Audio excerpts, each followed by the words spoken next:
Your need for control is coming with a big price tag, not just mentally, but also physically. And that's what we're going to talk about today is understanding what it is that your resistance to letting go of control is actually doing to not just your mind, but also your body, the mind-body connection along with your control.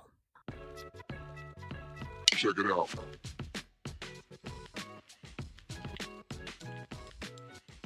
Hey, everybody, and welcome back to the Positivity Experience. It is your girl, Lori. Woo! It is getting warm. Welcome to the summer up here in the Northern Hemisphere, and I guess the winter in the Southern Hemisphere. So yeah, we are in the throes of it now.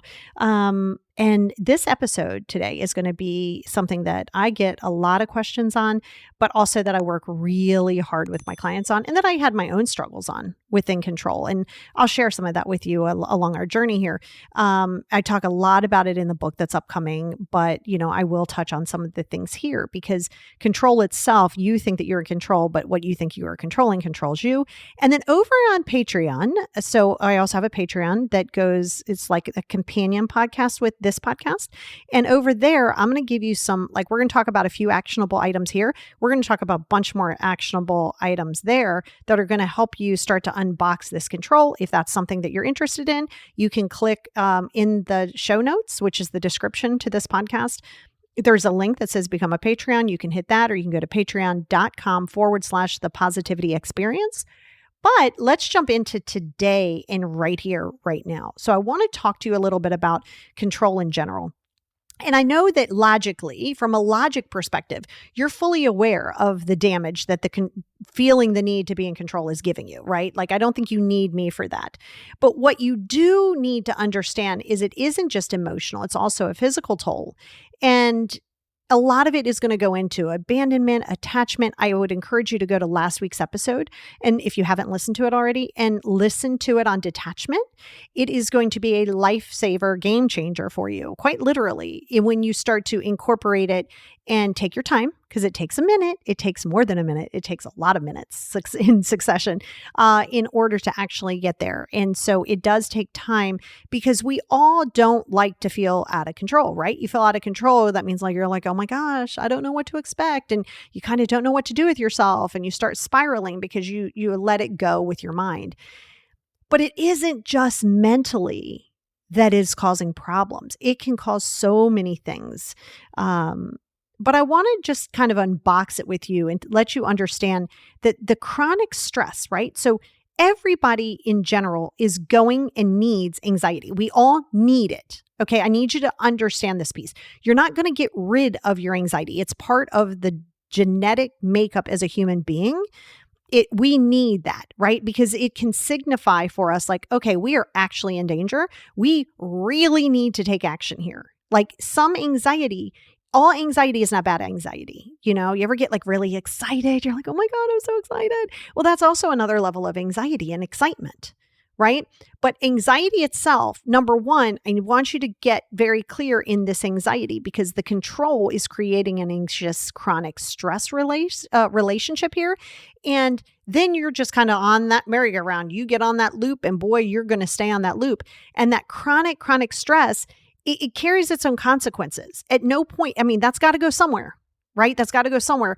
And you don't want to just unleash the dragon onto everybody else in your life. It's not their problem. It's not their journey to work on, but it is yours, right? And it causes such deep, it changes up your neural pathways. And so that almost becomes like this default way of thinking and that default way of reacting. So we're going to unbox some of that today. And I want to talk to you. Let's talk about some of the let's go mental because I feel like you kind of know the mental and I think you know some of the physical too, but it's good to jump into the mental, right? And I think that that's important because the more that you think that you can control something and the more that you try to control something, the more anxiety that it creates. It can create depression. Boy, oh boy, because you got these cortisol levels going on and that's a whole other physicality thing that comes into play. But so much of what is happening is you're on this, I call it obsessive thinking, like obsessive thinking. I mean, I don't think I call it that. It is called obsessive thinking. And, that is related a lot to your perfectionism, which does not exist. Perfectionism is fake. We're going to talk about that too.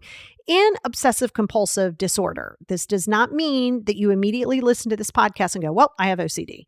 No, this means you say, I could possibly have some OCD. Let me talk to my doctor about it. Do not self-diagnose. Do not go down the Google rabbit hole. The Google rabbit hole is going to create its whole other bit of control because now you're reading something and you go, oh my God, this is out of my control. Most things are out of your control. That is where your ego gets into play. That's where dealing with some of your anxieties and anxious thoughts and everything, that has to become part of your priority, along with the mindfulness. Mindfulness, I'm a mindful expert. Mindfulness will save your life, literally.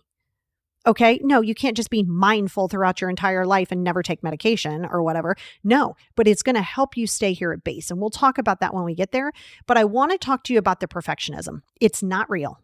I don't care how you spin it. I don't care what you do about it. There is no guideline that when you're brought here on this planet, that you get this piece of paper and you go, oh, here's this piece of paper.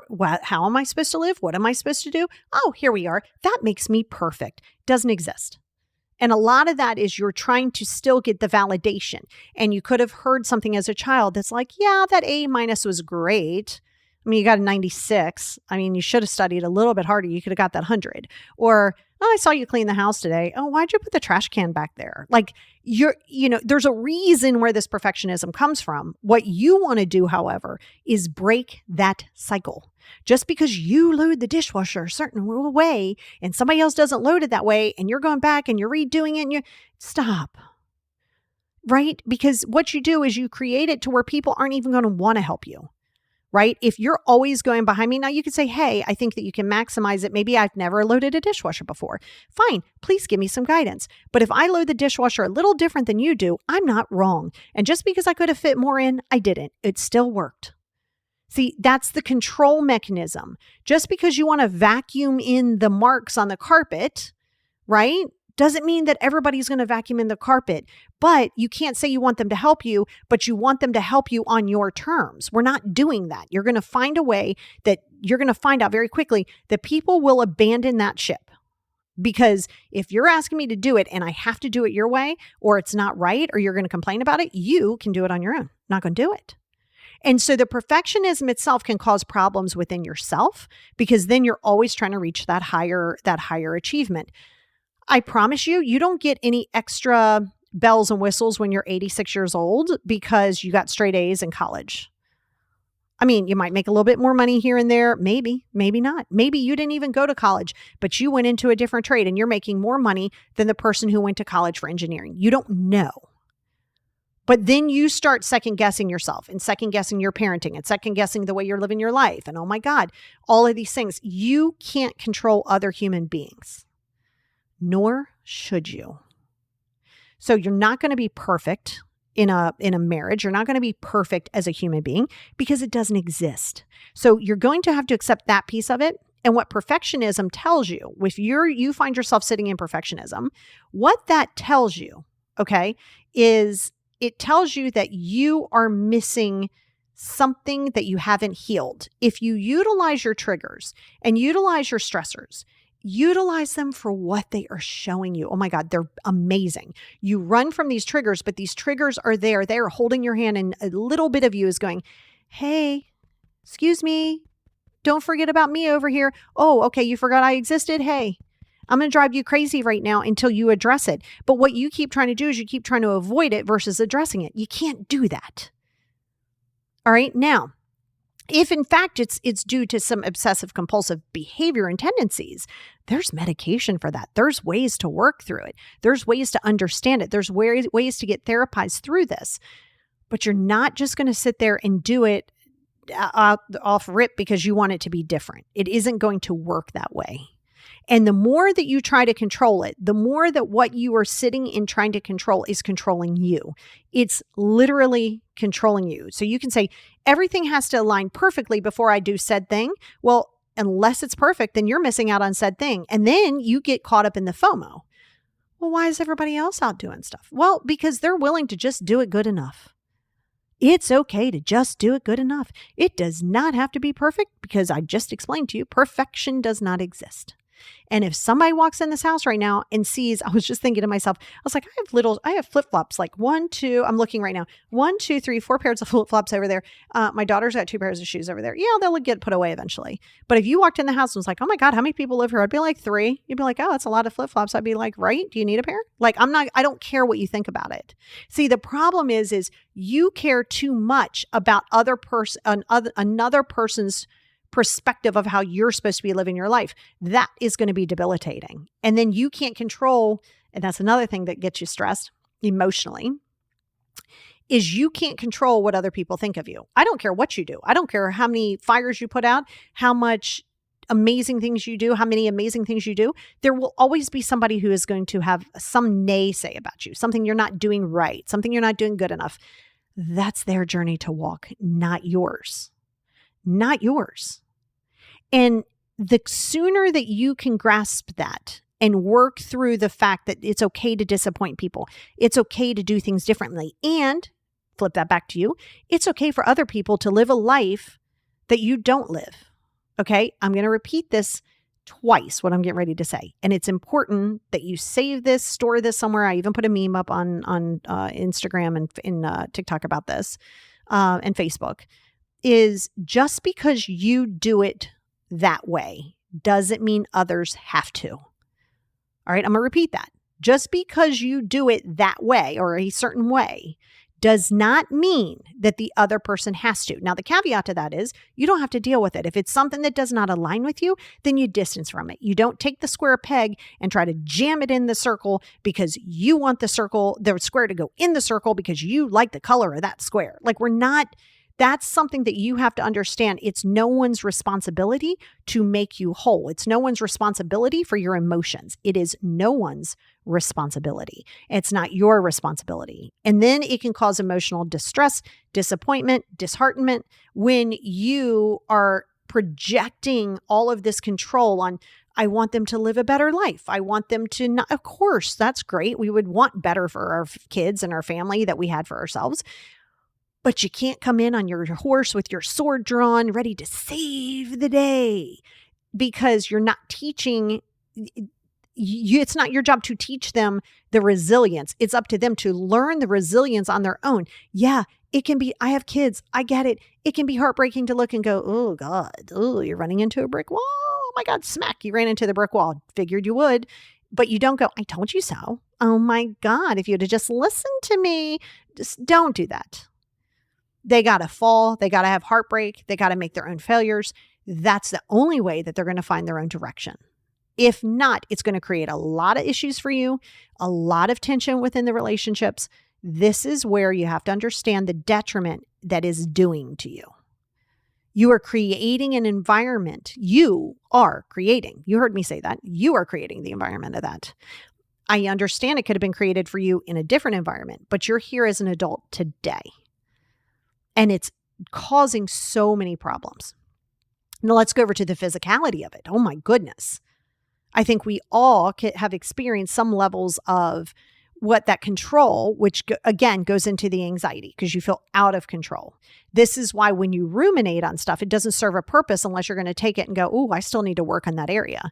Rumination can be a beautiful, beautiful thing because like everything else, there's a little beaker, I call it the lighthouse, right? If you're a lost ship in the night, you follow the lighthouse. It's the same thing. Your anxiety, your control, your things are saying, oh my gosh, look, come over here and deal with your stuff. But you got to do it. Like the lighthouse isn't going to come find you. The lighthouse is like, I'm here.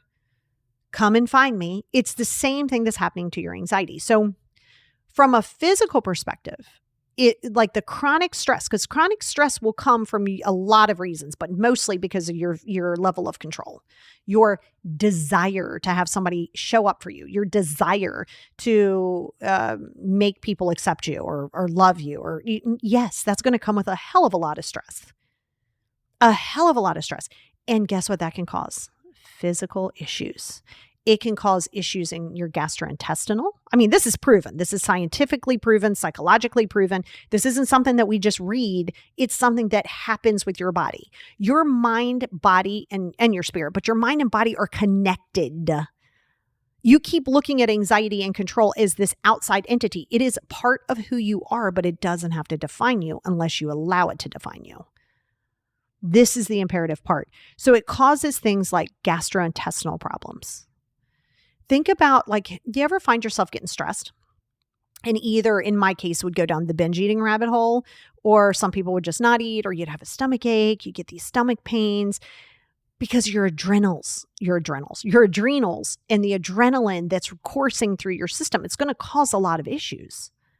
It can cause where you can't keep anything in your stomach. It can cause where you have diarrhea, where you're going back and forth to the bathroom. It's causing ulcers. Chronic stress can cause ulcers. Yes, it can. Right? So you think that you're in control of something because you can't let something go, which is ego, and you're resisting yourself letting go, because then that means you actually really have to accept the fact that that is gone.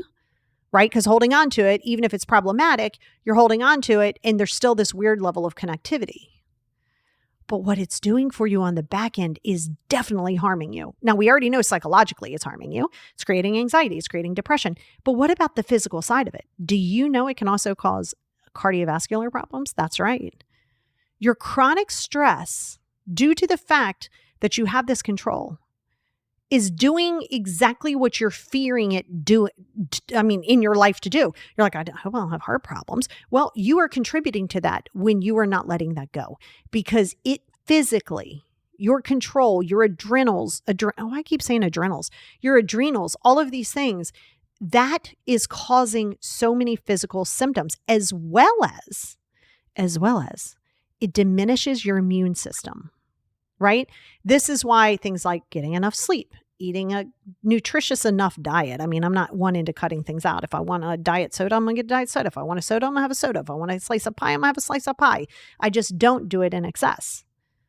Right? But yes, you need to do those things to keep your immune system up. But so much of what your immune system is your meditation. It has been proven over and over and over multiple times in multiple decades and centuries, the benefits of the meditation.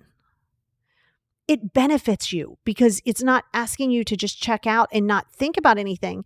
Eventually, yes, but it's giving yourself a space to check in with yourself, space to do your breath work. But physically, the more that you are holding on to something and refusing to release it, you are creating the issues that you're fearing. Did you know it can also be a contributor to your diabetes? That's right. You heard me. Yeah, some things are genetic and some things you are bringing upon yourself. Right? I'm not blaming you. I'm trying to point it out to you so you can see that by letting go, even let them win the day. My God, I will say that 100 times. Let somebody win. You're going to argue with me by yourself.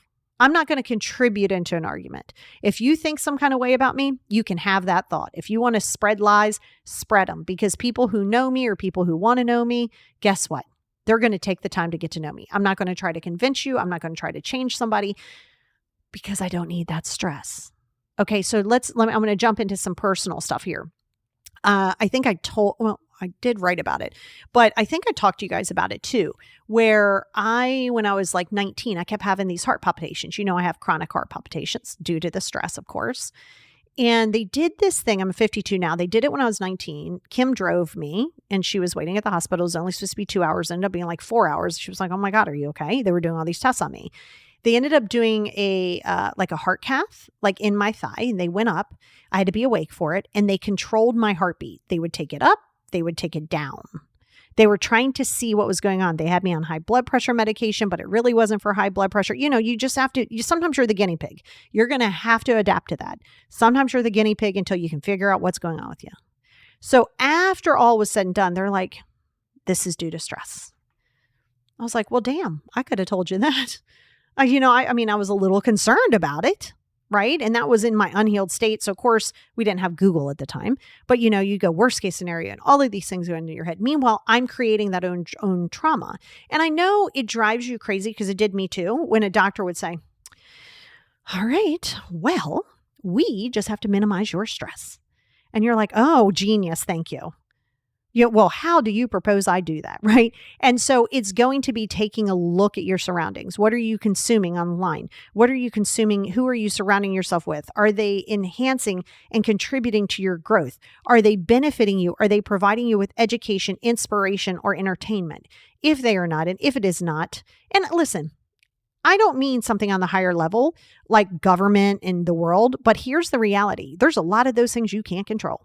You can drive yourself crazy. Do yourself a solid favor. Stop following news channels. Stop going down doom scrolling and jumping down people's comments and looking at somebody with an opposite belief system and then getting pissed off and then going, oh my God, these people are idiots. You're doing that to yourself. That is within your control. Everybody is allowed their own belief system and you don't have to like it and they don't have to like yours. But there is a way to minimize what those stressors are. And that's by understanding what your boundaries are. I didn't have any of that. I didn't have the boundaries then. I didn't even really know. I mean, you kind of know what a boundary is, but oh my God, that was like stuff for like, I don't know, that was very psychology based. And it's like, okay, yeah, I understand, but you didn't have my life. You know how like we all think my anxiety is worse than anybody else's. Nobody could be feeling this way, right? Because we're all in our space. All right, we're up in our headspace, we're up in our feelings, and that's where it becomes a problem. And it has created enormous amount of physicality issues for me. I have a heart arrhythmia that I wasn't born with that was created because of my anxiety. So it's like, okay, I was like, okay, I've probably shaved some years off my life already because that's just the reality of it. That does happen. It can cause premature death. But it's one of those things that you can only start now. Don't worry about what you could have done. You're here today. Which is why I went into the mindful practice. This is why I did meditation. That's why, because it is life-saving. And there comes a point in time where it is up to you to make this decision. And you have two choices. Do you want to live your life the way it is now? And if you do, great. And if you're like, no, I want it to be better, well, then you have to start behaving that way. You have to start behaving that way. It isn't just going to happen, and you can't just wish it into existence. First of all, that's not how the law of freaking attraction works anyway. Right? Which I'm going to do a podcast on that later on. But like, no, you don't wish something into existence, right? You still have to do the work for it, and there's so much that you can do about it. Things like your breathing exercises. I don't think you realize the benefit of your breath. I mean, other than the fact that, and by the way, it does keep you alive, right? But breath isn't just about keeping you alive. Breath is also about bringing you back to base. A really good exercise that you can do in your breath work is I always like to place one hand over my heart chakra. So you could do right in between where your pecs are or where your breasts are. Put your hand right there, right? You're going to take your other hand and you're going to put that right above your belly button. Okay. Right above that near your solar plexus area, right? So right there. Okay. I want you to be there. You're going to there's two chakras there. You can actually go over both of them, or you can go above, you can go wherever you want. I don't care. You're going to take a deep breath. Take a deep breath with me and exhale out of your mouth. That's the Ujjayi breathing. That Darth Vader breath is Ujjayi breathing. They do that a lot in yoga. But when you did that breath, could you feel it coming in your chest or did you feel it in your stomach? Because you want to feel it in your stomach. When we get stressed and we get anxious and we get fearful and we get worried, we shallow breathe. We're, and then you feel like you can't take that deep breath. So what this does, right? Because the way that you are supposed to breathe as a human being is from the belly. Now, we all might look a little ridiculous walking through town talking about, hey, Gus, how you doing today? And Gus is like, I'm great. We don't want to be super weird, right? But when you catch yourself feeling anxious and feeling like you're stressing out, you put your hand on your chest, you put your other hand on your stomach. You just take a deep breath. but make sure it's coming from your stomach. And the reason you put your hand over your chest is this is you soothing yourself. This is a good place for emotional regulation too, because you're letting yourself know, hey, babe, I got you. Like, I don't need anybody else to get me. I got me. Just take your time. You don't have to take deep breaths in because it's going to feel weird, right? It's going to feel really, really weird at some point. Okay. It's going to feel weird for you. And you don't want it to get to that space to where you're in the place of not being able to function. That's it. Okay. So what you're doing by doing that is you're coming back to your breath as thoughts come in, as those obsessive thoughts come in, as that obsessive thinking kicks into higher gear. Just let it be what it is. Your brain is going to wander. Your brain's going to worry about what we're doing for dinner. Your brain's going to worry about all of these things. That's fine. Let your brain go. See it for what it is. I like to formulate it in a little cloud, and I put it in this little cloud. You might have to do that 100 times in this one session of breathing. And you can say things like, while your hand is over your heart, I am safe, because you are safe. You just don't feel safe, but you're safe. You got you. That's why your hand's over your chest, hands over your heart, because you're all you need. Breath is everything. And having your breathing exercises are one of the best things that you can ever do for yourself. It is free. It goes with you everywhere you are. There's multiple different levels of breath work that I'm going to work with you on. But this is just a basic one. This is just basic to get you. And if you're like, oh my God, I'm hyperventilating. Oh my God. Okay, fine. You're breathing. You're fine. You're safe. You're safe. Don't try to force it, right? I don't want you to force your breath or to slow your breath. I want you to be like, okay, I am safe. You need to feel it to heal it though, right? Always remember that. Always remember that you need to feel to heal. It isn't going to just stop on its own. Okay. And so what you do is you start taking control over the things that you can control, because you're so focused on what you can't control. You're so focused on what you can't control that you're forgetting there's a whole host of things that you actually can. Your breath, your mindset, your self-discipline. You're in control of your self-discipline. Self-discipline isn't about what you want to do. It isn't about, what you feel like doing. It's about the fact that you can do it. You're absolutely capable, and you have to do it whether you want to or not. That's what you're in control of. To help your control issues is to not focus on what you're not in control of. It's to focus and lean in onto the things that you are in control of.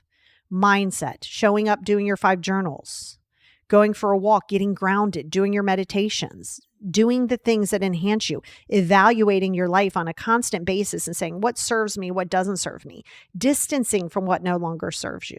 These are all important things. And you can do that breathing exercise anywhere you want. You don't have to put your hands on your body, but I love when you do, because it's you letting you know that you're the person that you need to rescue by yourself. Like, you don't need somebody else to rescue you. And so you need to understand that, because when you do, now you start taking more control over the pieces of you that you keep giving to every other human being. You keep worrying about people acting a certain way and being a certain way and treating you a certain way. What about how you treat you? What about how you talk to you? Right? Because when you start standing up and taking good care of yourself and talking to yourself, you won't tolerate anything less. And you'll be okay with setting those boundaries and releasing those expectations, regardless of it being a parent, a sibling, the boss. It doesn't matter who it is, because you're showing up for you. But you can't do that while you're focusing on everybody else and what they're not doing and what you can't control, and trying to control the unknown and trying to control the past. None of which you can control, none of which you should be trying to control. Okay? Focus on what you are capable of doing. Focus on things that people can't take from you. Focus on the things like your breath. Focus on things like doing your journaling. Focus on things on bettering yourself by starting to reflect on who you are. Start by reflecting on your childhood and things you need to still heal. Lean into these traumas and triggers that they are trying to teach you and show you what you need to heal. Holler at your girl. I'll work with you. Book a session with me. Book a session with somebody. You can't always do it on your own. And because you'll only take yourself as far as you feel the comfort, and then you'll stop. You can't do that. You got to push into the territory of the unknown, push into the territory of the discomfort. If you don't do that, you're going to always remain in this weird spin cycle of, oh my God, I can't control things. Because guess what? You can't. You can't. All right. So I want you to really start working on that. And then I'm going to give some more actionable tips over here on Patreon coming up. So you can, if you're on there already or you're going to be on there, you can just continue to listening over there. I'm going to give you some more tools and tips. But I want you to understand that there is so much power that you have, that you are capable. I promise you, you're capable. You just don't have the tools yet. That doesn't mean that you're too old. That doesn't mean that you're too damaged. That doesn't mean that you don't have enough knowledge. This doesn't mean that you're stupid. This just means that you've been a little off track. We just need to move you a little bit to the right, move you a little bit to the left. Make sure that you're walking down the center of the aisle. And guess what? When you fall off, and you will, you'll just jot yourself back on. If you don't have the self-compassion, then what else do you have? If you don't have the self-love, then what else do you have? Everybody else is secondary to you. Everybody.